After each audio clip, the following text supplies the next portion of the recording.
Hospitals లో gyms, కసరత్తుల treatments. పూర్తి వివరాలకు చదవండి రేపటి సాక్షి దినపత్రిక. అత్యంత పవిత్రమైనటువంటి పుణ్యస్థలమైనటువంటి మరి తిరుమల తిరుపతి విశిష్టతని, లడ్డూ ప్రసాదం యొక్క పవిత్రతని దెబ్బతీసేలాగా చంద్రబాబు నాయుడు గారు ఇష్టానుసారం రాజకీయంగా వాడుకొని దేవుణ్ణి కూడా రాజకీయాల్లోకి లాగినటువంటి ఒక దుర్మార్గమైనటువంటి వ్యక్తి చంద్రబాబు నాయుడు గారు ఆయన రాజకీయ ప్రయోజనాల కోసం, వ్యక్తిగత స్వార్థం కోసం, స్వలాభం కోసం తిరుమల వెంకటేశ్వర స్వామి పవిత్రతని దెబ్బతీశారని, లడ్డూ విశిష్టతని, అదేవిధంగా వెంకటేశ్వర స్వామి పేరు ప్రతిష్టల్ని నడి రోడ్డు మీద పెట్టారని ఈ రోజున ప్రపంచవ్యాప్తంగా చంద్రబాబు గారిని చేదరించుకోనటువంటి ఒక్క హిందూ కూడా లేరు. అందరూ ఇష్టానుసారం చేదరించుకుంటా ఉన్నారు. ఆయన ఇష్టానుసారం చంద్రబాబు గారిని చేదరించుకుంటున్నారు.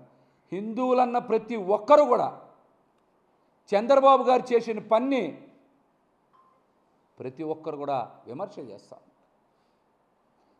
చేస్తూ ఉన్నారు. విమర్శ చేయనటువంటి ఒక్క హిందువు కూడా లేరంటే ఇది అతిశయోక్తి కాదు. ఎందుకని ఈ మాట చెప్తా ఉన్నామంటే, తిరుమల వచ్చినటువంటి నెయ్యిలో నాణ్యత ప్రమాణాలకి అనుగుణంగా లేవని, ట్యాంకర్లు తిప్పి పంపామని, ఆ నెయ్యిని ఎక్కడా వాడలేదని ఈవో శ్యామలరావు గారు చెప్తే, చంద్రబాబు నాయుడు గారు అవి వాడేశారని అబద్ధ ప్రచారాలు చేస్తూ ఉన్నారు. మీరు రాజకీయం చేయాలంటే జగన్మోహన్ రెడ్డి గారు చెప్పారు కదా, బంగారంలాగా ఆయన మీద రాజకీయాలు చేయమని చెప్తా ఉన్నారు. కానీ దేవుణ్ణి, మతాల్ని అడ్డం పెట్టుకొని మత విద్వేషాలు రెచ్చగొట్టే రాజకీయాలు చెయ్యొద్దని జగన్మోహన్ రెడ్డి గారు చెప్పినటువంటి మాటను కానీ, సవాల్ని కానీ స్వీకరించే దమ్ము చంద్రబాబు నాయుడు గారికి ఉందా? తిరుమలలో నాణ్యతా ప్రమాణాలకి అనుగుణంగా నెయ్యి సరఫరా చేయాల్సినటువంటి బాధ్యత ఎవరైతే టెండర్ దక్కించుకున్నారో వాళ్ళది. నాణ్యత టెండర్ కండిషన్స్ బట్టి నాణ్యత ప్రమాణాలకి పాటించి వాళ్ళు నెయ్యి సరఫరా చేయాలి. చెయ్యకపోతే తిప్పి పంపిస్తారు. ఇది రెగ్యులర్గా నడిచే ప్రక్రియే. మనం చూసాం కదా. ఇందులో చాలా స్పష్టంగా ప్రజలు కూడా అర్థం చేసుకోవాల్సింది ఏంటంటే, తిరుమలలో నెయ్యి గనక సరిగ్గా సరఫరా చెయ్యకపోతే ఆ విషయాన్ని తిరుమల ఈవో గారు శ్యామలరావు గారు బయట పెట్టాలి. ఆయన ఎందుకు బయట పెట్టలేదో సమాధానం చెప్పాలి. టీటీడీలో నెయ్యి కనుక సరిగ్గా సరఫరా కాకపోతే ఆ విషయం బయట పెట్టాల్సింది ఎవరు? ఈవో గారు బయట పెట్టాలి. కానీ Telugu Desam party office, TDP office బయట పెట్టడానికి గల కారణం ఏంటో ముఖ్యమంత్రి చంద్రబాబు నాయుడు గారు సమాధానం చెప్తారా, లేకపోతే ఈవో శ్యామలరావు గారు చెప్తారా, లేకపోతే కూటమి నాయకులు సమాధానం చెప్తారా ఈ విషయానికి? చెప్పమనండి. అసలు జూలై 23న రిపోర్ట్ వస్తే సెప్టెంబర్ 18 వరకు చంద్రబాబు నాయుడు గారు రిపోర్టును ఎందుకు బయట పెట్టాలా? లేకపోతే ఈవో శ్యామలరావు గారు ఎందుకు బయట పెట్టాలా?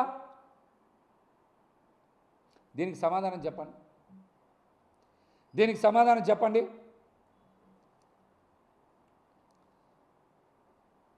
అందరూ కూడా ఒకసారి ఆర్డర్ చూస్తే మొట్టమొదట సెప్టెంబర్ 18న చంద్రబాబు నాయుడు గారు ఏం చేశారు?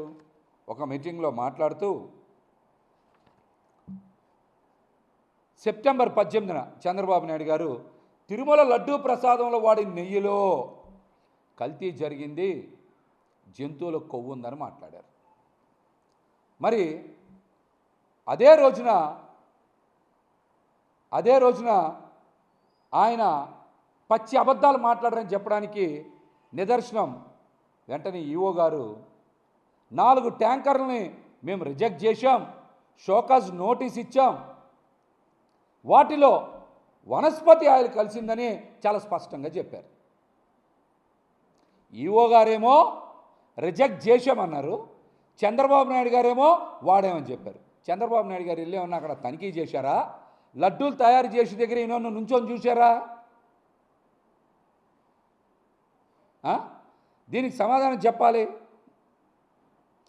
సెప్టెంబర్ 19న ఎన్డీడీబీ రిపోర్ట్ని ఎవరు విడుదల చేయాలి? ఈవో శ్యామలరావు గారు విడుదల చేయాలి.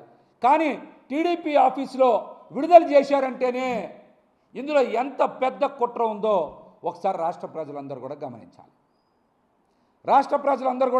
గమనించాలి. 18న చంద్రబాబు నాయుడు గారు రిపోర్ట్ గురించి మాట్లాడారు. 19న టీడీపీ ఆఫీసులో ఎన్డీడీబీ రిపోర్టు విడుదల చేశారు. అది కాన్ఫిడెన్షియల్ రిపోర్ట్ కదా, దాన్ని టీడీపీ ఆఫీసులో విడుదల చేయడం ఏంటి? సెప్టెంబర్ 20న వరుసగా 18, 19, 20 20వ తారీఖున ఈఓ గారు మళ్ళీ మాట్లాడుతూ ఆ 4 ట్యాంకర్స్ని ఎక్కడ వాడలేదు, వాటిని మేము తిప్పి పంపించేశాం, లడ్డూలు ఎక్కడా కల్తీ కాలేదు అని చాలా స్పష్టంగా మాట్లాడారు.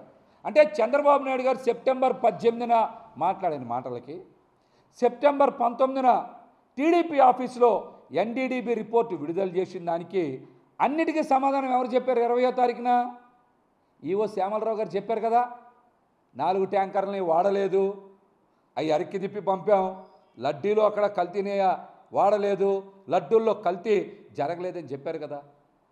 వెంటనే మళ్ళీ సెప్టెంబర్ 22న ఈ అంశాల మీదనే ఒక రిపోర్ట్ రాసి ఆయనే సంతకం పెట్టి మరి ప్రభుత్వానికి కూడా నివేదిక ఇచ్చారు. ఈఓ గారు ఇంత స్పష్టంగా ఎక్కడా కల్తీ జరగలేదు, నెయ్యి ట్యాంకర్ను రిజెక్ట్ చేశాం అని మాట్లాడుతుంటే చంద్రబాబు నాయుడు గారు ఇంత కుట్ర దేనికి చేశారు? వెంకటేశ్వర స్వామి ఆలయ ప్రతిష్టని దిగజార్చడానిక, లడ్డూ ప్రతిష్టని దిగజార్చడానిక, లేకపోతే వెంకటేశ్వర స్వామిని అడ్డం పెట్టుకొని ఆంధ్రప్రదేశ్లో మత విద్వేషాలు రెచ్చగొట్టడానిక? దీనికి మీరు సమాధానం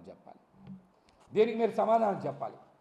ఈ అన్ని అంశాల మీద జగన్మోహన్ రెడ్డి గారు చాలా స్పష్టంగా డీటెయిల్డ్గా రాష్ట్ర ప్రజలందరికీ కూడా అర్థమయ్యేలాగా ఆయన ప్రెస్ మీట్లో తెలియజేశారు.